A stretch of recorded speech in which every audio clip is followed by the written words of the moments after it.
Doctor कंचन का phone आया था। आज हमारे कारावास में कान्हा ने जन्म लिया है सुमी।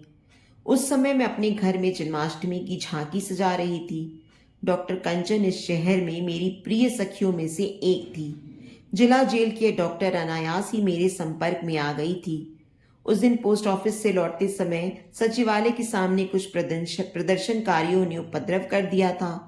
पुलिस लाठीचार्ज करने लगी। सड़क के किनारे हैरान परेशान सी मैं बस की प्रतीक्षा कर रही थी कि अनायास ही एक भद्र महिला ने अपनी कार ठीक मेरे बगल में रोक दी। कहाँ जाना है आपको? आइए, मैं छोड़ देती हूँ। यह बवाल तो अभी 2 घंटे तक थमने वाला नहीं है। उसने बैठे बैठे ही अपनी कार का दरवाजा मेरे लिए खोल दिया। मैं कुछ झिझक रही थी। क्या हुआ, डर रही हैं क्या? वह हंस पड़ी। घबराइए मत, मैं यहीं जिला जेल में डॉक्टर हूँ, डॉक्टर कंचन। सरकारी नौकरी वाली हूँ, धोखा नहीं दूंगी आपको। उस महिला की स्निग्ध हंसी देखकर मेरी सारी हिचक, सारा डर जाता रहा और मैं आराम से उसकी कार में जाकर बैठ गई। पता नहीं क्यों आपको देखकर मुझे लगा कि मैं आपको पहले से जानती हूँ। हालांकि ऐसा नहीं है, लेकिन कुछ चेहरे बेहद परिचित लगते हैं। इतने लोगों की भीड़ में आपसे बात करने का, आपकी मदद करने का मन चाहा, तो कुछ बुरा तो नहीं किया मैंने? जब वह पुनः हंसी तो मेरा रहा सा संकोच भी जाता रहा। पास में ही घर था मेरा। अपने घर का पता बताकर मैं आराम से बातें कर रही थी डॉक्टर कंचन से। सही कह रही थी वह। थोड़ी देर में ऐसा लगा कि हम दोनों जाने कब से एक दूसरे को जानते हैं। प्रदर्शनकारियों का वह बवाल तो हम लोगों को मिलाने का एक बहाना मात्र था। धीरे धीरे हम लोगों का यह परिचय अटूट मित्रता की डोर से बंध गया। डॉक्टर कंचन के पति नहीं थे। कम उम्र की इस डॉक्टर ने नियति के इस विधान को बेहद धैर्य के साथ स्वीकार कर लिया था। बड़ों की सहमति से हुए उनके ब्याह में पति भले चंगे सुदर्शन और अच्छी नौकरी वाले थे, किंतु उनके तन के भीतर का रूप कोई न देख सका था। उनके दिल का एक वॉल्व कुछ गड़बड़ था। इलाज बराबर चल रहा था। धोखे से ब्याह हुआ था कंचन का। यह बात पति और ससुराल वाले दोनों ही छिपा ले गए। कंचन जब तक कुछ समझ पाती तब तक ब्याह के कुछ महीनों बाद ही नई ब्याहता पत्नी, माँ बाप, परिवार को छोड़कर उसके पति चल बसे। सास ने सोचा था ब्याह कर देने से पत्नी के भाग्य से शायद उनके बेटे की आयु बढ़ जाए, या शायद बहू की कोख में खानदान का वंश बीज ही पनप जाए। किंतु इन दोनों ही आशाओं को कंचन पूरा नहीं कर सकी। सो पढ़ी लिखी डॉक्टर कंचन ससुराल से खोटे सिक्के की तरह फेंक दी गई। कंचन ने दोबारा ब्याह नहीं किया। अपने जीवन से वह असंतुष्ट भी नहीं थी। सुमी, हर तरह के लोग मिलते हैं इस पेशे में। मेरा प्रयास यही रहता है कि मैं इन बंदिनियों के शारीरिक ही नहीं मानसिक कष्ट भी दूर कर सकूं। अचानक किसी आवेश में किए गए पाप का प्रतिफल तो ये लोग पल पल भुगत ही रही हैं। इनका मानसिक कष्ट तो रात दिन ईश्वर भजन से भी दूर नहीं हो पाता, कंचन अक्सर कहती। आज तो जेल में सुंदर झांकी सजी होगी। मैं सोच रही थी कि रात में देखने जाऊंगी। इसी बीच डॉक्टर कंचन का फोन आ गया। जिस समय जेल के द्वार पर मैं पहुंची तो संभवतः सिपाहियों को मेरे आने की सूचना पहले ही मिल चुकी थी। कार का नंबर पहचान कर उन दोनों वर्दीधारियों ने लोहे का मोटा द्वार मेरे लिए खोल दिया। अंदर जाते हुए मैं उस बंदी गृह का वातावरण देख रही थी। जेल में आने का मेरा यह प्रथम अनुभव था। थोड़ी ही दूर पर डॉक्टर कंचन दिख गई और मैं कार को किनारे रुकवाकर उतर ली। सुमी, झांकी देखने का मन है या आज ये अवतरित हुए कान्हा को देखोगी? कंचन अपनी चिर परिचित हंसी के साथ बोली। बेहद प्यारा बच्चा है। इसे तो राजमहल में जन्म लेना चाहिए था, लेकिन इसके भाग्य में काल कोठरी बदी थी। सच में कंचन ने मेरे मन की बात जान ली थी। उसी ने मुझे बताया कि बच्चे की मां हत्या की सजा भुगत रही है। झांकी देखने का विचार तो मन से कब का निकल चुका था। उसकी जगह मेरा जिज्ञासु मन लगातार इस बंदीगृह की बंदिनियों के विषय में सोच रहा था। मैं सोच रही थी कि क्या कोमल हृदया नारी भी समय पड़ने पर हत्या जैसा जघन्य अपराध कर सकती है? चोरी, डकैती, ठगी तो एक तरफ, हत्या करते समय भी क्या उसका मन नहीं कांपता? झांकी तो फिर कभी देख लूंगी कंचन, अभी तो देवकी से मिलवा दो। देवकी? कंचन चौंकी। क्यों, कान्हा की मां का नाम देवकी ही तो था। मैं बोली तो जेल के सन्नाटेदार वातावरण में हम दोनों की सम्मिलित हंसी गूंज उठी। कंचन मुझे जेल के तथाकथित सौरी गृह में ले गई। मोटी दीवारों से घिरा जेल का वह कमरा बेहद शांत था कि सहसा नन्हे बच्चे का वहां रूंदन गूंज गया। उहा उहा। मैंने देखा कि करवट लेकर वह बंदिनी बच्चे को चिपकाकर दूध पिलाने लगी। उस बंदिनी के इर्द गिर्द 2-3 महिला कैदी और भी खड़ी थीं। हमें देखकर वे किनारे सरक ली। वे भावहीन रूखे चेहरे जीवन की व्यथा झेलकर इतने निरर्थक हो गए थे, अथवा जेल की चार दीवारी के भीतर उनका रस सूख गया था, पता नहीं। किंतु उस रस माधुर्य रहित चेहरों पर भी उस समय क्षण भर कुवाई मातृत्व की मीठी हिलोर मैंने देख ली थी। इसका प्रसव समय पूर्व हो गया, अचानक और बिना किसी कॉम्प्लिकेशन के। कंचन ने बताया, मैं तो बस फॉर्मेलिटी के लिए आ गई थी। अमिता, देखो तुमसे मिलने कौन आया है, कंचन ने पुकारा। जैसे ही वह बंदिनी मेरी तरफ घूमी तो मैं भीतर तक काट हो गई। अमिता, अमिता, तुम्हें इतने बरस बाद देखूंगी और वह भी इस रूप में, मैंने सोचा भी ना था। मन में जैसे आंधियां चल रही थीं। हमारी आंखें मिली और आंसुओं की गंगा जमुना से धुलकर 2 जोड़ी आंखें मानो एक रस हो गईं। हमारे पास बोलने को शब्द ना थे। हम एक दूसरे से लिपट कर निशब्द रो रहे थे कि सहसा अमिता बेहोश हो गई। कंचन ने आहिस्ता से हमें अलग किया और अमिता का चेकअप करने लगी। अभी प्रसव के बाद की कमजोरी है थोड़ी, सिस्टर इनका ध्यान रखना, कहते हुए कंचन मेरा हाथ पकड़कर बाहर आ गई। तुझे कुछ कंफ्यूजन तो नहीं हुआ है सुमी? एनीवेज, लेडी ने अभी अभी हिंदी साहित्य में डॉक्टरेट की उपाधि ली है। कोई अनपढ़ गंवार होती तो शायद मैं तुम्हें यहाँ लाती भी नहीं, लेकिन अमिता जैसी सौम्य महिला को इस स्थिति में देखना मुझे भी अच्छा नहीं लगा। इस हादसे के बाद से यह बिल्कुल चुप सी हो गई है, कंचन बता रही थी, और मेरी सिसकियां थम ही नहीं रही थीं। कंचन मुझे अपने कमरे में ले आई। पानी पीकर मैं थोड़ी संतुलित हुई। नहीं कंचन, कोई कंफ्यूजन नहीं हुआ है मुझे। कभी मैं और अमिता एक ही थे। घर, बाहर, स्कूल, एक एक पल हमारा साझे का था। इस चेहरे को मैं कैसे भूल सकती हूँ? मैंने भर्राए कंठ से कहा। मुझे नहीं पता कि अमिता आज इस कालकोठरी में कैसे आ पहुंची, लेकिन उसका अतीत उतना ही अलहड़, मासूम और बचकाना है जितना किसी आम लड़की का हुआ करता है। कंचन मेरी असामान्यता देखकर स्तब्ध थी। वह संवेदनशील महिला थी। मेरे आंसू देखकर उसकी आंखें भी नम थीं। अच्छा किया सुमी जो तुम यहाँ आई, अमिता से मिली। उसके मन की गुत्थी जो कोई ना खुलवा सका, उसे खुलवाने के लिए शायद विधाता ने तुम्हें यहाँ भेजा है। फांसी की सजा हुई थी इसे। अपने रिसर्च गाइड की पत्नी का मर्डर किया है इसने। सजा कंप्यूट कर दी गई और इसकी फुल टाइम प्रेगनेंसी देखकर।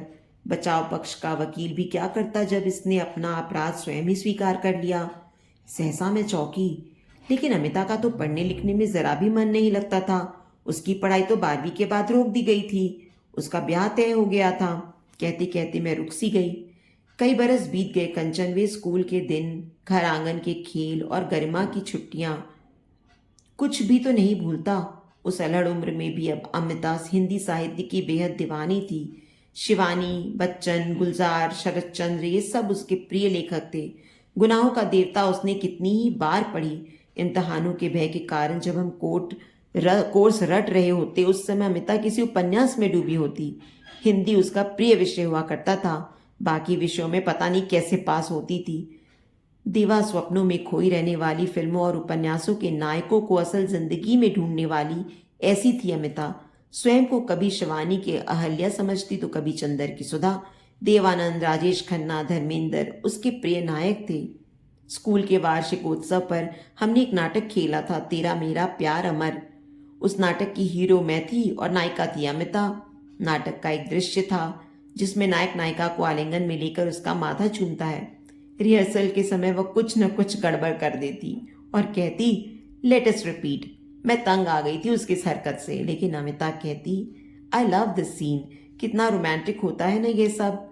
हमारे घरों में तो किसी लड़के का आना भी पाप समझा जाता है। सोचा नाटक के रिहर्सल तक तो तुमसे ही काम चला लूं। वह दृष्टता से हंसी। उसके घर में वाकई बड़ा अनुशासन था। माँ किसी स्कूल की प्रिंसिपल थी। पिता कई बरस पहले स्वर्ग सिधार चुके थे। उसकी माँ के कठोर अनुशासन की धाक थी। हम लोग तो स्कूल की छुट्टी के बाद स्वतंत्र हो जाते थे, किंतु अमिता तो दोबारा घर की जेल में बंद हो जाती। वह तो उसकी माँ को मुझ पर भरोसा था और मेरे घर आ जाने पर उसे अपने घर पर बिना बताए पिक्चर देखने की स्वतंत्रता मिल जाती थी। अमिता स्वच्छंद उड़ना चाहती थी। माँ के घर से दूर खुली हवा में सांस लेना चाहती थी। हमारे नाटक की रिहर्सल कई दिनों तक चली। उस समय वार्षिकोत्सव के लिए फोटोग्राफर का इंतजाम करना था। हमारे कॉलेज से कुछ ही दूर पर माधव स्टूडियो था। हम लोग बोर्ड परीक्षाओं की फोटो वहीं पर खिंचवाने जाते थे। अमिता ने फोटोग्राफर का जिम्मा स्वयं लिया था। हमारा नाटक बेहद सफल रहा। मुझे और अमिता को उच्च कोटि के अभिनय के लिए पुरस्कार भी मिला। दूसरे ही दिन तस्वीरें भी आ गईं। अमिता हर तस्वीर में सुंदर और मोहक लग रही थी। फिर उस दिन के बाद से अमिता अक्सर पोस्ट कार्ड साइज की नई नई तस्वीरें खिंचवाती, हर बार फैशनेबल नई और फैंसी ड्रेस में। उसके घर में फैशन करने पर पाबंदी थी। मैंने एक बार मजाक में पूछा था, ये नई नई पोशाकें पहनकर कहाँ जाती हो अमिता? वैसे तो सीधी सादी रहती हो। मैं केवल फैशनेबल ड्रेसेस पहनने का अपना शौक पूरा करती हूँ सुमी। यह उम्र लौट कर आने वाली नहीं, इन्हें पहनकर मैं बस फोटो खिंचवाती हूँ, उसने तस्वीरें लिफाफे में डालते हुए कहा था।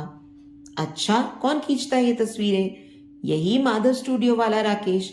वह शैतानी से कहती, मेरे जैसी फिगर और चेहरा है किसी के पास? अमिता, तू ब्याह कर ले वरना पागल हो जाएगी। मेरे इतना कहने पर वह ढीठता से बोली, मैं तो राकेश से ही ब्याह कर लेती सुमी, पर वह शादीशुदा है।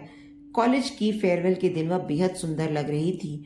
पूरा दिल हल्ला गुल्ला करते ही बीता। कार्यक्रम बीत जाने पर अपने ब्याह की सूचना देकर अमिता ने मुझे हैरान कर दिया, लेकिन वह उदास थी। पैसा तो बहुत है वहां सुमी, लेकिन जितना पैसा उतनी बड़ी तोंद। मुझे उस मोटे बदसूरत लड़के से ब्याह नहीं करना। मुझे तो राजेश खन्ना या धर्मेंद्र जैसा पति चाहिए, वह शून्य में ताकते हुए बोली थी। इसी तरह सुख दुख बांटते, हंसते खेलते, लिखते पढ़ते 12वीं की परीक्षाएं निपट गईं। फिर एक दिन घर आकर अमिता अपने ब्याह का कार्ड दे गई। पापा का ट्रांसफर ऑर्डर आ गया था। हम लोग पैकिंग में व्यस्त थे कि एक दिन शाम के धुंधलके में अमिता की गाड़ी हमारे दरवाजे पर आकर रुकी। मैं भागी भागी गेट खोलने गई तो देखा कि गाड़ी में सिर्फ ड्राइवर था। बेबी, आज सुबह आपके घर आई थी क्या? यहीं छोड़ गया था मैं तो, वापस नहीं लौटी। घर पर मैडम जी परेशान हैं। मेरे घर तो अमिता आई नहीं। मैं चकरा गई थी। कई जगह फोन किया, अमिता नहीं मिली। सहसा मस्तिष्क में बिजली सी कौंधी। कहीं राकेश के साथ भाग तो नहीं गई अमिता? मैं कांप गई। वही हुआ जिसका भय था। अमिता की प्रिंसिपल माँ ने अपने विश्वस्त सूत्रों से बिना किसी को कानों कान खबर की चटपट सब पता कर लिया। इसके बाद ही कहानी केवल यंत्रणा की ही कहानी थी। भयंकर अनुशासन की डोर छुड़ाकर अमिता जिस व्यक्ति के साथ भागी थी वह कायर था। अमिता नासमझ किशोरी उसे ही अपने जीवन का अंतिम लक्ष्य समझ बैठी थी। कितने ही देवा स्वप्न दिखाता हुआ 2 बच्चों का पिता राकेश उसे भगाकर चंद घंटे के भीतर ही उसी के घर के दरवाजे पर आधी रात को छोड़कर चला गया। पैसे और रुतबे के जोर पर बात वहीं दब गई। हम लोग शहर छोड़ने वाले थे। जाने से पहले मैं अमिता से मिलने गई थी। सदा चहकने वाली अमिता बेहद उदास और चुप थी। चलने लगी तो उसकी आंखें भर आईं। उसके ब्याह में आने का झूठा वादा करके मैंने उससे विदा ली। समय के साथ अमिता की स्मृति धुंधली पड़ती गई। मैंने सोचा भी न था कंचन की अमिता को इस रूप में देखूंगी।